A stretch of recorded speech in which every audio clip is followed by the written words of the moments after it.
Welcome to the tutorial for citing a regular print book in MLA format. To begin, let's pull up the book citation formula available on Mrs. Newman's website to see what information we will need to gather. The simplest version of a book citation is if you have only one author. However, you can see by looking at this page that there may be times when you have two or more authors. There may even be times when you have no author at all, but instead have an editor. For today's tutorial, we will cite a book with one author. The first few times you cite a book, you may wish to use this chart, which will help you gather all the information you need. Let's begin with this book on the Dominican Republic. You can see we do have an author on the cover. We also have an editor listed with a bunch of his credentials. When we have an author for a book, we don't have to pay any attention to anyone else like editors or consultants. All we need to concern ourselves with is our author, Bob Temple. Let's go ahead and add Bob Temple's name to our chart under author. Notice how it tells us to list his last name, then a comma, and then his first name.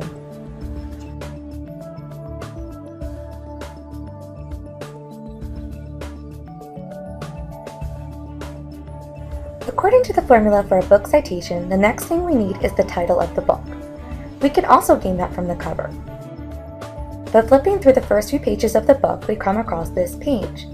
It adds the information of The Caribbean Today.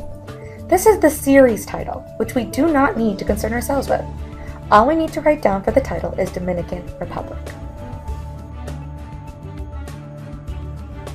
Let's add that next on the chart.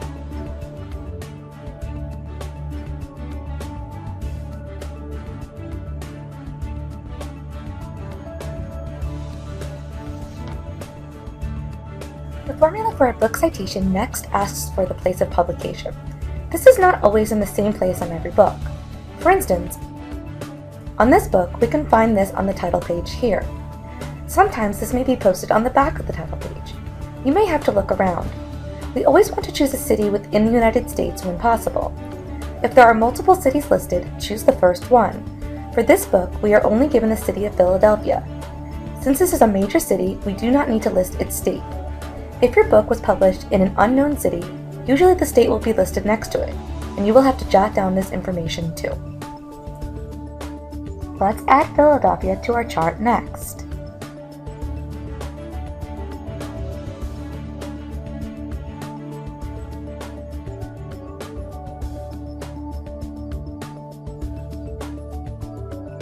Next, we want to know who published the book in that particular city.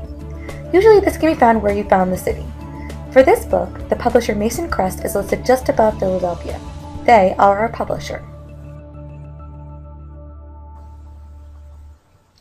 Let's add Mason Crest publishers to our chart.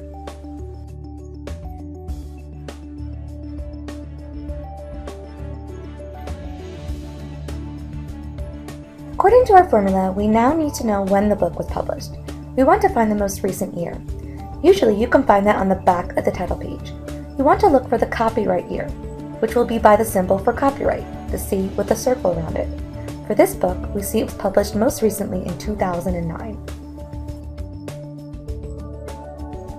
Let's add that to our chart.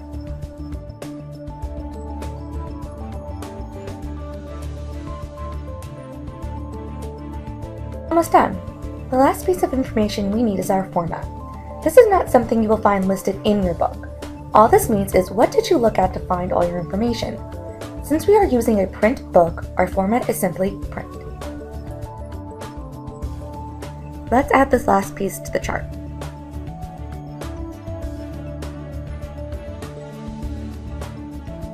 We found all of our information. Now let's turn this into a proper citation. Remember, every piece of information should be capitalized appropriately and have punctuation marks separating it from the next piece of information. Notice how we write a citation in a line, just like a sentence. We will only go to the next line if we run out of room on the first. First, we will add our author Bob Temple by writing Temple, comma, Bob. The formula asks for a period after.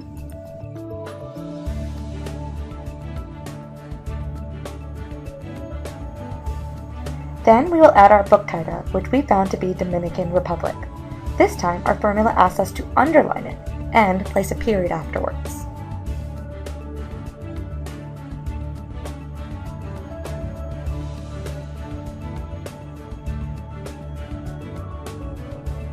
we will add our city of publication, which was Philadelphia. The formula calls for a colon after this. Then, our publisher gets listed, followed by a comma. Our year of publication goes next, so we will write 2009 followed by a period. And lastly, our format, which is print. We always end a citation with a period. Notice how because we went over one line, we needed to indent the next line. This is called a hanging indent. And that is how you cite a regular print book in MLA format. Keep practicing and soon you will not need the chart to help you. Always keep the MLA formula in front of you. There is no reason to memorize it and it will help prevent you from making mistakes. Happy citing!